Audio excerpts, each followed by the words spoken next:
He said, they have sacked me. The way I screamed, I said, praise the Lord. That was how I screamed.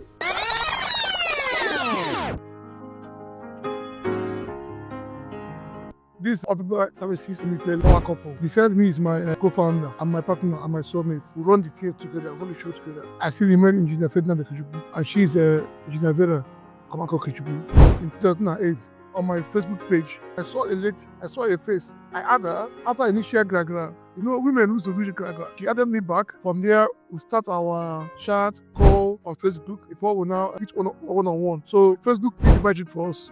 I would say somehow, but I didn't have it all together at the beginning, to be honest. But I knew that we were going somewhere with. Before now, I already had in mind that I'll do a business. I'm a confirmed Igbo man from a light of nation called Anambra State. It's already in my mind that I'll be a businessman. In fact, when I was in my SS3, I used to write on my chemistry textbook, Ferdinand, Nigeria Limited. So I love chemistry. I used to think about marrying a wife who's a pharmacist to use her license to import drugs in Nigeria. So when I met her as an engineer, the things changed, the plans changed. I think you just said some things concerning how we started because you're also a person that pushed me a lot. He was working in his former company. I'm someone that spots talent easily. So I sat down and analyzed him, even though I know he has the qualities right from the first time I met him. So I analyzed his skills, his competence. I realized that we could actually run a company together. I was the one that kept on pushing him. Let us open this thing. We can do it. We can run it together. Coupled with the fact that where he was working, things were no longer as favorable. We don't wait for God to come and pick you out in person and then tell you what to do. So I was telling him, pushing him up until 2018. He was not even really present at the opening. It was myself and our family lawyer that did the whole company opening thing. So we opened it in 2018, and then he was still working with his former company. So according to him, he said that he signed something that would let him do the same job elsewhere that he's doing for his company. So I respected that. So I didn't know what else to do because I knew that with the way we were going, I didn't like the place at which we were going. And I didn't like the fact that he would come back every day complaining. I mean, if you don't like where you're working, why not resign? Resign. He refused to resign. Honestly, I resigned to God. I said, God, please, the human being that needs to come and drive this thing is still tied up somewhere. So I'm leaving this thing in your court. So the whole of 2018 finished. 2019 was about to finish again. I kept reminding him, please, which day are you going to resign? So this is how we kept arguing up and down up until when he was finally laid off. The day he was laid off, he called me on the phone and said, where are you? I said, I'm driving. He said, he has something to tell me. He said, they have sacked me. The way I screamed, I said, praise the Lord. That was how I screamed. I was like, are you okay? I said, please, have you packed your things? I'm coming to carry you. This was just how we started our company. Our company that has been open for over 2 years. Yeah, you have to have your way with words. Yeah, sometimes, not all the time you'll be, like he said, I'm a very strict and straightforward person. His side of being kind of playful, but telling you what he needs to tell you and doing what he needs to do, even though he's being playful. And then, I think it's a very good quality I like that complements well with what I have, if you understand what I mean.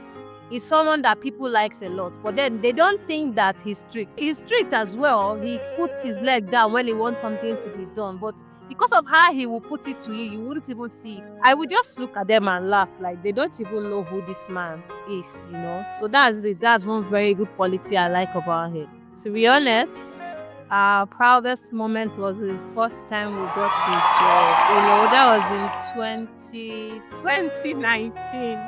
At that point, we just buried my father-in-law and we had nothing. We had submitted our bid, so they required to see us. Initially, the man didn't know we were husband and wife. He just probably thought we were co-workers. So it was at the end we told him we were husband and wife for just starting newly. He was quite impressed. I think that was maybe part of why he took a chance on us. 4.1 million. I know it might sound small. It was very huge for us. So like Why you always see him? we dated for some years before we got married. There are some things we know about each other. Some things we say, this is what we will not do, this is what we'll do. So we are trying to mind our own boundaries. So the conflict wasn't that much. So when it comes, look at it, we sit down, discuss, talk, and agree. When we agree, the other part we have to say sorry or not. Let me explain what he's saying. No, it's my turn. You have your time. Wait, it's okay.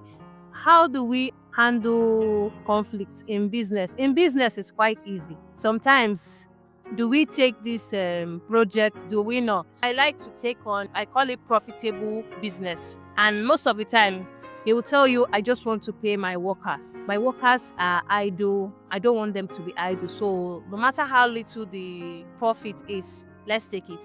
Sometimes it works. Some other times, because I'm the one in the accounting, I'm the one that comes to your office, but he has never really gone there to look at the books. So I'm the one that goes there to look at the books. And honestly, that book, the things I see there, they are so scary. So that makes me take some kind of decision. It makes me stand my ground and say, no, this one, we're not doing it. This one, we're doing it. So at times we have clashes like that, but we just try to negotiate. It's more of balancing. The most important is that we look at what do we have to lose, what do we have to gain, right? So that is how we balance it. So coming to how do we resolve conflicts in our personal lives, I'm gonna tell you it's not easy. He'll tell you I'm an Anambra man. He's a chief. Chief that when they annoy you, when they do something wrong, you would have to come and beg them to tell you sorry. Do you understand? It's very annoying. You imagine he's the one that offends you. It is you that will come and tell him what he did wrong. And then it is you that will tell him to tell you. I told him that's not sorry. That apology I give him is not apology. But then over time, he has adjusted. Let me use the word adjusted. Because I told him that, when you're single and when you're married, they are not the same. We just came together to build an empire and all of a faith. That big.